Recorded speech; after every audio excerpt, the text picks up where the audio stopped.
নমস্কার বন্ধুরা, আশা করি সবাই খুব ভালো আছো। শুভমিতা ব্লগে সবাইকে স্বাগত জানাই। আজকে তোমাদের সাথে শেয়ার করব সম্পূর্ণ নিরামিষ কুমড়ো ডাঁটার এক অপূর্ব রেসিপি।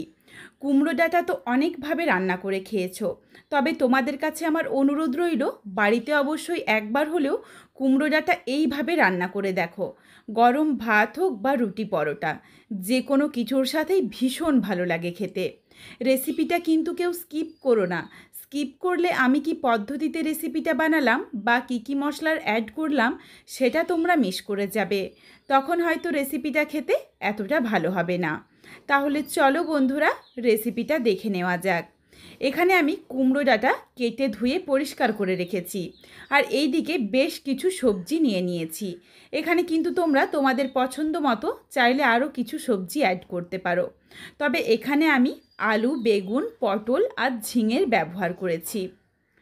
বেগুন আর পটল বা ঝিঙে সমস্ত সবজি খুব বেশি বড় টুকরো করে কাটার দরকার নেই, একটু ছোট করে টুকরো করে নিচ্ছি যাতে ভালোভাবে বেশ মাখো মাখো হয়ে যায়। তাহলে আমার মনে হয় রেসিপিটা খেতে বেশি ভালো লাগবে।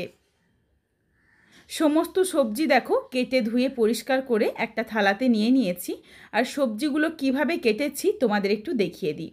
ঠিক এইভাবে সবজিগুলো কেটে নিও, তবে আলুটা একটু লম্বা লম্বা করে কেটো, তার কারণ ডাঁটাগুলো লম্বা লম্বাভাবে কাটা রয়েছে, তাহলে কিন্তু রেসিপিটার সাথে খেতে বেশ ভালো লাগবে। কুমড়ো ডাঁটা পরিষ্কার করে কেটে ধুয়ে জলটা কিন্তু খুব ভালোভাবে ঝরিয়ে রেখেছি, আর নিয়েছি কিছুটা পরিমাণে বড়ি। চলো এরপর রান্নাটা শুরু করা যাক। প্রথমেই কড়াই গরম করে দিয়ে দিলাম অল্প পরিমাণে সর্ষের তেল। রান্নাটা কিন্তু পুরোটাই সর্ষের তেলেই করতে হবে। এখানে প্রায় আমি 3 থেকে 4 চামচ মতো সর্ষের তেল ব্যবহার করেছি, তবে তোমরা কিন্তু তোমাদের পছন্দ মতো চাইলে আরও তেলের পরিমাণটা বাড়িয়ে বা কমিয়েও নিতে পারো। এই রেসিপিটা কিন্তু তোমরা যতটা কম তেলে রান্না করো সেটাও যেমন খেতে ভালো লাগবে, আর তেলের পরিমাণ যারা একটু বেশি পছন্দ করে তাহলেও কিন্তু রেসিপিটা খেতে বেশ ভালো লাগবে।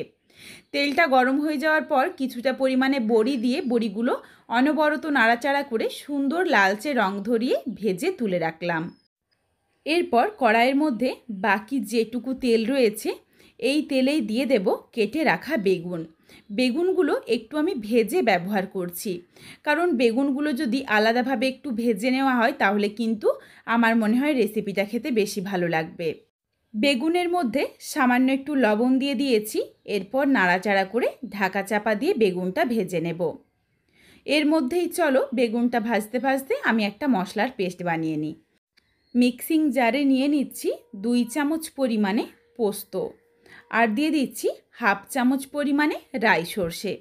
এখানে আমি রাই সর্ষের ব্যবহার করেছি, তোমরা চাইলে কিন্তু হলুদ সর্ষেও দিতে পারো, তবে রাই সর্ষে দিলে বেশ একটু ঝাঁঝালো ব্যাপারটা আসে আর রেসিপিটা খেতে বেশ ভালো লাগে। পোস্ত আর রাই সর্ষেটা প্রথমে গুঁড়ো করে দিয়ে দিয়েছি 3টে কাঁচা লঙ্কা, তারপর সামান্য একটু জল দিয়ে বেটে নিয়েছি। বেগুনগুলো সুন্দর লালচে রং ধরিয়ে ভেজে তুলে রাখলাম। এরপর ওই কড়াইয়ের মধ্যে দিয়ে দিলাম প্রায় 2 থেকে 3 চামচ পরিমাণে সর্ষের তেল। তেলের মধ্যে ফোড়নে দিচ্ছি শুকনো লঙ্কা 2টো, তেজপাতা আর সামান্য একটু কালো জিরে। ফোড়নটা নাড়াচাড়া করে ভেজে নিয়েছি, ফোড়ন থেকে একটা সুন্দর গন্ধ এসেছে। এরপর দিয়ে দিলাম লম্বা করে কেটে নেওয়া আলু। আলুগুলো দিয়ে নাড়াচাড়া করে আলুটা একটু ভেজে নেব। আলুটা যদি সবজির সাথে দেওয়া হতো তখন কিন্তু আলুটা ভালোভাবে ভাজা হতো না, তখনও রেসিপিটা খেতে ভালো লাগতো না। এই জন্য প্রথমে আগে আলু দিয়ে আলুর পরিমাণ অনুযায়ী সামান্য একটু লবণ দিয়ে হালকা লালচে রং ধরিয়ে ভেজে নিচ্ছি। তবে খুব বেশি সময় নিয়ে ভাজার দরকার নেই, মিনিট 2 সময় নিয়ে একটু ভেজে নিলেই হবে। তার কারণ বাকি সবজি ভাজতে ভাজতেই কিন্তু তখনও আলুটা কিছুটা ভাজা হয়ে যাবে আর সেদ্ধও হয়ে যাবে। আলুর মধ্যে দেখো হালকা একটা রং ধরে গেছে, এরপর দিয়ে দিলাম কেটে ধুয়ে জল ঝরিয়ে রাখা সবজি। সবজিটা দেওয়ার পর নাড়াচাড়া করে মিশিয়ে নিচ্ছি। তবে এখন লবণ দেব না সবজির সাথে, এখনই যদি লবণ দিয়ে দিই তখন কিন্তু ঝিঙে থেকে আরও অনেকটা পরিমাণে জল ছাড়বে, তখন কিন্তু সবজিটা ভালোভাবে ভাজা হবে না। এই জন্য ঝিঙে বা পটল এগুলো দেওয়ার পর গ্যাসের ফ্লেম হাইতে রেখেছি। হাইতে রেখে হালকা একটা রং ধরিয়ে ভেজে নিচ্ছি সবজিগুলো। ঝিঙের মধ্যে দেখো একদম হালকা একটা রং এসেছে। এরপর এর সাথে দিয়ে দিচ্ছি কেটে ধুয়ে জল ঝরিয়ে রাখা কুমড়ো ডাঁটা আর শাক। শাক কিন্তু খুব বেশি দিইনি, অল্প পরিমাণে, বা যেটুকু নরম পাতা ছিল সে কটা পাতায় দিয়েছি, বাকি পাতাগুলো কিন্তু ফেলে দিয়েছি। এরপর নাড়াচাড়া করে ডাঁটা আর সবজি সব কিছু একসাথে মিশিয়ে নিলাম। এখানে দিয়ে দিচ্ছি সামান্য একটু হলুদের গুঁড়ো আর স্বাদ অনুযায়ী লবণ। তবে লবণটা একটু বুঝে দিতে হবে, তার কারণ আমি আলু ভাজার সময় অল্প একটু লবণ দিয়েছিলাম। এতটা যে সবজি রয়েছে এটা কিন্তু থাকবে না, একদম কমে যাবে। সামান্য একটু লবণ দিয়ে নাড়াচাড়া করে মিশিয়ে নিলাম। এরপর ঢাকা চাপা দিয়ে খুব ভালোভাবে এই শাকের আর সবজির জলটা শুকিয়ে নেব, নইলে কিন্তু রেসিপিটা খেতে ভালো লাগবে না, শাকসবজির একটা কাঁচা গন্ধ থেকে যাবে। গ্যাসের ফ্লেম লো টু মিডিয়ামে রেখে ঢাকা চাপা দিয়ে বেশ কিছুক্ষণ সময় নিয়ে নাড়াচাড়া করে করে দেখো খুব ভালোভাবে সেদ্ধ করে নিয়েছি। আর জলটাও কিন্তু পুরোটা শুকিয়ে গেছে, একদম জল নেই। এরপর খুন্তিতে করে একটু চেপে চেপে মিশিয়ে নিচ্ছি যাতে রেসিপিটা একটু মাখো মাখো হয়ে যায়। ডাঁটাগুলো দেখো হাতে করে তোমাদের চেপে দেখিয়ে দিলাম, সুন্দরভাবে সুসেদ্ধ হয়ে গেছে। এরপর এখানে আমি সামান্য একটু জল দিয়ে দিলাম। জল দেওয়ার পর দিয়ে দিলাম ভেজে রাখা বেগুন আর বেটে রাখা মশলা আর বেগুন দেওয়ার পর নাড়াচাড়া করে মিশিয়ে নিচ্ছি। আর কিন্তু বেশিক্ষণ লাগবে না রান্নাটা হতে, কারণ সব কিছু সবজি সেদ্ধ রয়েছে। মশলার বাটিটা ধোয়া অল্প একটু জল দিয়ে নাড়াচাড়া করে ভালোভাবে মিশিয়ে নিচ্ছি। এরপর এর সাথে দিয়ে দিলাম ভেজে রাখা বড়ি। বড়ির মধ্যেও অল্প একটু জল টেনে নেবে। বড়িটা দিয়ে আবারও খুব ভালোভাবে মিশিয়ে নিলাম। এরপর এখানে আমি কয়েকটা ফাটিয়ে নেওয়া কাঁচা লঙ্কা দিয়ে দেব। এখানে তোমরা যেমন ঝাল খাও সেই বুঝে কাঁচা লঙ্কাটা দিয়ে নিও। 3টে কাঁচা লঙ্কা বেটে দিয়েছি আর 4টে কাঁচা লঙ্কা ফাটিয়ে দিয়ে দিলাম, তার কারণ লঙ্কাগুলোতে খুব একটা ঝাল নেই। তবে রেসিপিটার মধ্যে গুঁড়ো লঙ্কা একদম ব্যবহার করো না, কাঁচা লঙ্কা দিয়েই রেসিপিটা করো, তাহলে কিন্তু ভীষণ ভালো হবে। যেমন রেসিপিটা স্বাস্থ্যকর, তেমনই কিন্তু কাঁচা লঙ্কার একটা সুন্দর সুগন্ধ আসে।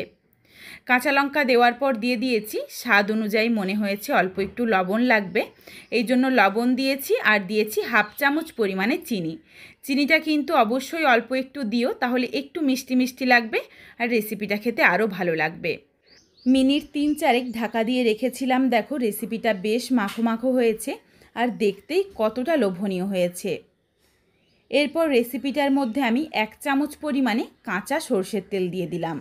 ভীষণ সুন্দর কিন্তু একটা গন্ধ এসেছে। এই কাঁচা সর্ষের তেল আর কাঁচা লঙ্কার একটা অপূর্ব গন্ধ। সর্ষের তেলটা দেওয়ার পরই গ্যাসের ফ্লেমটা অফ করে দিয়েছি। এরপর ঢাকনা দিয়ে ঢেকে রাখলাম যাতে সুন্দরভাবে গন্ধটা রান্নাটার সাথে মিশে যায়। 5 মিনিটের জন্য স্ট্যান্ডিং টাইমে রেখেছিলাম। এরপর রেসিপিটা নাবিয়ে নিচ্ছি। দেখো বড়িগুলো দেখো সুন্দরভাবে বেশ গোটা গোটা রয়েছে আর রেসিপিটা দেখো দেখেই কতটা লোভনীয় মনে হচ্ছে। তোমাদের কাছে আমার একটাই অনুরোধ রইল, বাড়িতে অবশ্যই একবার হলেও এইভাবে কুমড়ো ডাঁটা রান্না করে দেখো।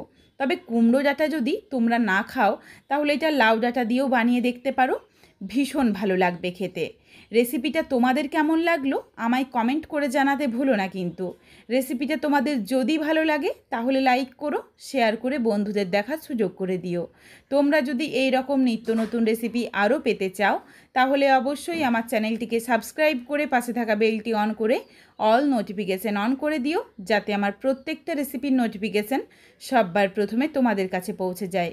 আবারও খুব শীঘ্রই হাজির হচ্ছি নতুন কোনো এক রেসিপি নিয়ে। পরবর্তী রেসিপি দেখার আমন্ত্রণ রইল। পুরো ভিডিওটা দেখার জন্য অনেক অনেক ধন্যবাদ। তাহলে আজকে আসি, সবাই ভালো থেকো, সুস্থ থেকো। আবারও শীঘ্রই দেখা হচ্ছে কিন্তু নতুন কোনো এক রেসিপির সাথে।